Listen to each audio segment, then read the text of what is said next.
Hi, everybody. I have to say something to you in Spanish because I only know one line, but because I love the Spanish community and I love the language. One of these days I'm going to learn it. Here goes. Traigo saludos y cariños a todos mis amigos latinos. Yay! Thank you very much. Welcome to Sube la Vibra, TERRI BRITT. Welcome, TERRI. How are you? It is a pleasure to have you here. I'm so excited to be here, and I love what you're doing with your work and about raising your vibration. I love it. I love it. I love it because that's what we're here doing, right? On the planet, we're those of us who are walking this path of bringing consciousness on the planet. That's what we're doing. And so thank you for doing what you're doing, Elizabeth. I really appreciate you. Thank you, TERRI. And thank you very much for your work too. You're welcome. TERRI, can you tell us a little bit about you? About me. Wow. A little bit. A little bit. Well, right now I am the host of Leading with Love. It's a radio show on the Contact Talk Radio Network. And the premise of it is that we're pioneering change for our families in the world by becoming leaders of unconditional love. We are following our hearts, saying yes to who we are and the way we were created, so that we become that example for our families and the world. Because as we do that and they learn from watching us, then they can thrive. So that's really my mission right now. I am a writer. I have a book. I'm the author of the book, The Enlightened Mom, which won Best Spiritual Book of the Year at New York and San Francisco book festivals back in 2011. It's not so much a book about how to parent your kids, but instead how to parent yourself and how to bring your family into being an enlightened family. Because I believe that once we create that within ourselves and in our homes, that's what changes the world. That's what brings the world into a more loving space. I'm a law of attraction coach. I'm an energetic healer. I have been coaching and helping people, women especially, for the last 20 years. 20 years, it's hard to believe it's 20 years. So let me think what else. A community called Women Love, with the premise of that is we women take a stand for loving and honoring who we are and the way we were created. We become messengers of God. We become messengers of love and become that example of peace, joy, playfulness, passion, miracles, and abundance, all those things. So I think that's it in a nutshell. And I'm a former Miss USA way back in 1982. That is wonderful. And thank you very much for all this information. You wrote the book, Enlightened Mom. Can you tell me what's made you change your life? Sure. You know, I was raised in a family, which is very typical of families where mom and dad put the kids first, mom and dad deny themselves. And in my particular family, my mother really valued daddy more than she valued herself. She suppressed her voice. She didn't say what she needed, what she wanted. She suppressed her desires and her dreams. Daddy, on the other hand, worked himself to death trying to create a livelihood for our family. So what I watched them, and I didn't know this back then, but what I watched as a child was that being a family meant that you deny yourself, that you don't give voice to your opinions and your feelings and your thoughts and your dreams because everyone else matters more than you do. In other words, you're not open to receive. So as I'm looking at this as a kid and I'm looking at my mom and my dad and I'm thinking, okay, well, both of these kind of suck, both of these ways of being, but daddy's looks like a lot more fun, right? Because he at least is out in the world, he's doing something with his life. And so I decided I was going to be like dad. I was going to go work really hard and I was going to be, if I had to be good, you know, because to me being good meant that you denied yourself. So you had to really be really good before you can receive love, right, in return, before you could have all the things you wanted in life. And so that's what I did as I went out and I started being like daddy and got myself on the societal hamster wheel and just kept working myself to death. Well, what happened was I got miserable. Instead of feeling fulfilled, I was like, I can't stand my life. So I don't know, it was like a hamster wheel. And what I found is that I was always in competition. I was in competition with other people. I was in competition trying to prove myself. And in my mind, nothing that I did ever really worked, right? I never really felt like, oh, this is it. And I've done enough. I am enough. So I stayed on this perpetual hamster wheel of stress. Well, I brought all this energy into being a mother, and my late husband who I was married to for 17 years, and then he died of a heart attack. But when I met him, he had a little boy who's now in his 30s, but AJ was, he was about 5 at that time, almost 5. And I found myself trying to make him be good, preparing him for the future. And what I was really doing was sending him a message to go out and prove your worth, right? Prove that you are good enough to be loved.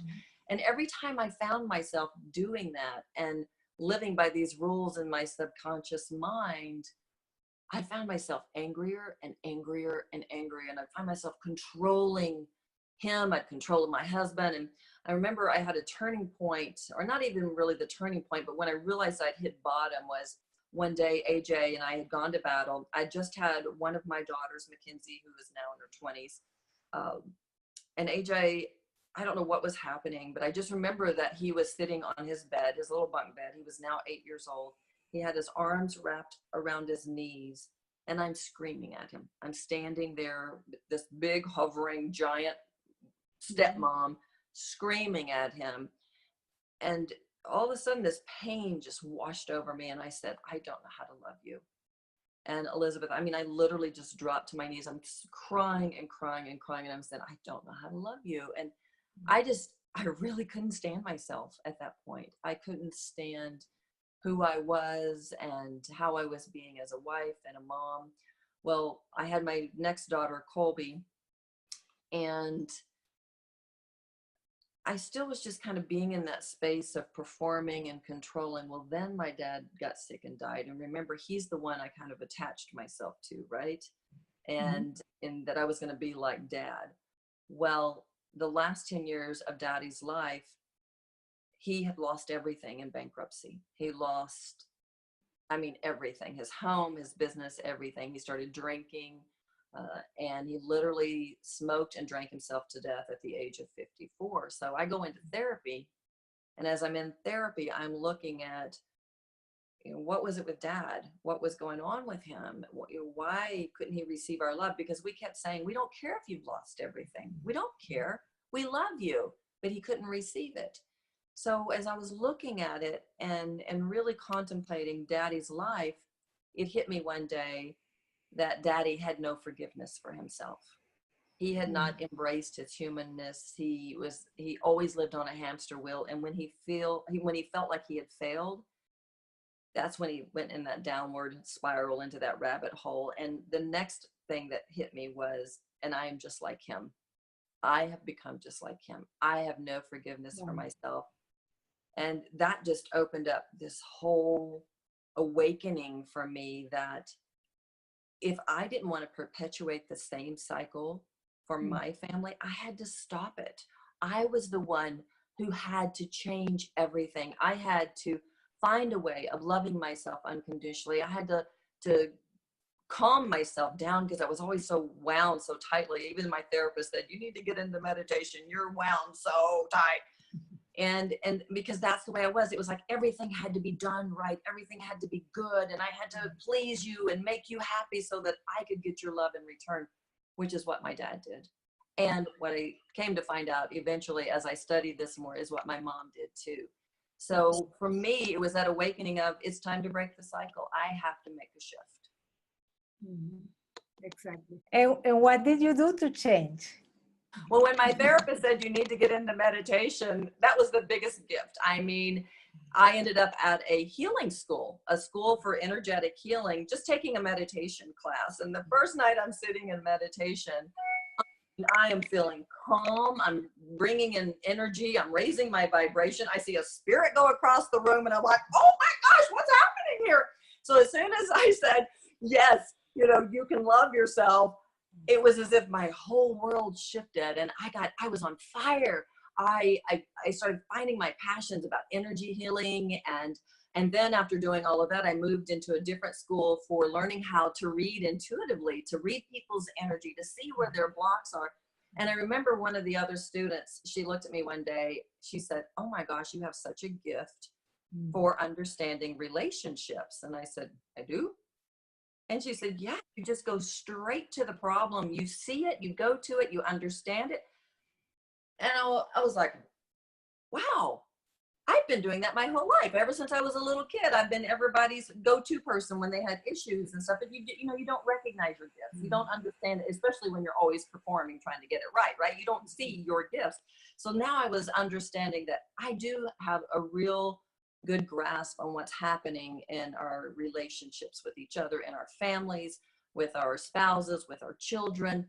I could see very clearly how when we perform and when we try to get it right and do it right, that we're creating pain and suffering within ourselves and within our loved ones. Because what I started seeing for myself is, after doing all this energetic healing work, is that the more I performed, the angrier I got.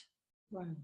And so I realized finally that my pain and suffering and my need to control my kids and my yelling at my kids and being ticked off at my husband because he seemed like he was having more fun and I wasn't, my pain was coming from me being disconnected from myself, my true self.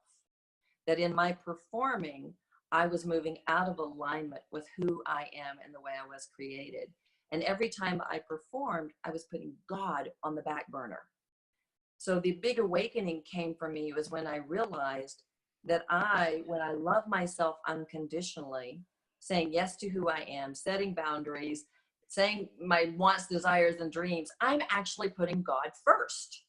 That's putting God first, because I'm saying I'm not a mistake. And what was so cool about this is that as I did this, the walls that had built up between my hubby and me, they came down, because I was no longer blaming him for my pain and suffering. All of a sudden now there was this sense of communication of, wait, we can learn from each other. We can love each other unconditionally if we love ourselves unconditionally first. And so all of a sudden our family that felt like it was falling apart, when I stepped onto the path of the enlightened mom of saying yes to unconditional love, I shifted my family from the old paradigm of family into an enlightened family, and everything changed. My kids quit fighting. My husband and I got our passion back. I mean, miracle after miracle started showing up, because your show's about raising your vibration, right? Exactly. When you love yourself unconditionally, what you're actually doing is you're raising your vibration. When you say yes to, I'm going to honor and love the way I was created, I'm going to put God first by saying yes to me and my humanness, you're actually raising your vibration to receive miracles, to receive abundance, to receive love, nurturing, and support, which is what we're all wanting, right? When we perform, when we're trying to get it right, that's what we want. We just want to be loved in return. But when we quit performing and love that ourselves by saying yes to who we are, we feel that love inside of us. And that's when we become leaders of love, because we become that expression of joy, of passion, of playfulness. I mean, look at me. As soon as I made the decision to be unconditional love, here I am in a meditation class and I'm learning about energy. I had no clue that I liked any of this stuff. I had no clue what my passions were, nothing. But as soon as I said yes to unconditional love and saying yes to who I am, my whole world opened up. My family shifted. And here's something that's really cool. My late husband said it. He said it best. He said, honey, he says, I feel better in my skin right now than I've ever felt.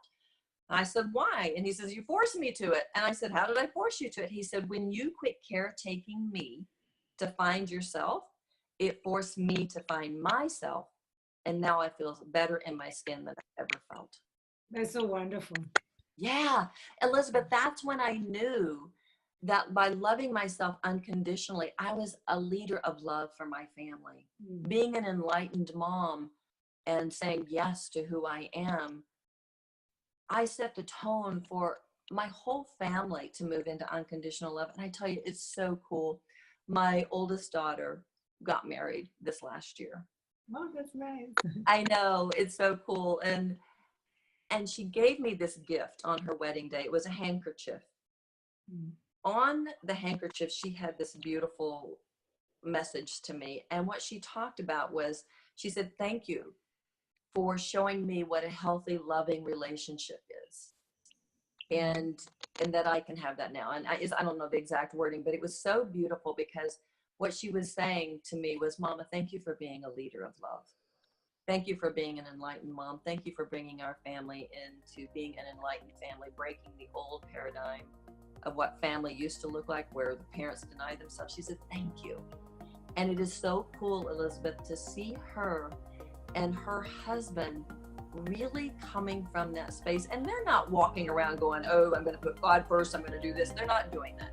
What they're doing, though, is they have an open conversation about what's in their hearts, about being fully authentic with each other, about setting intentions for what they want to create together, and giving themselves permission to go after their dreams. And they're doing it. It is the coolest thing to see, to know that when you do this, when you love yourself unconditionally, that you become that wise parent for your kids.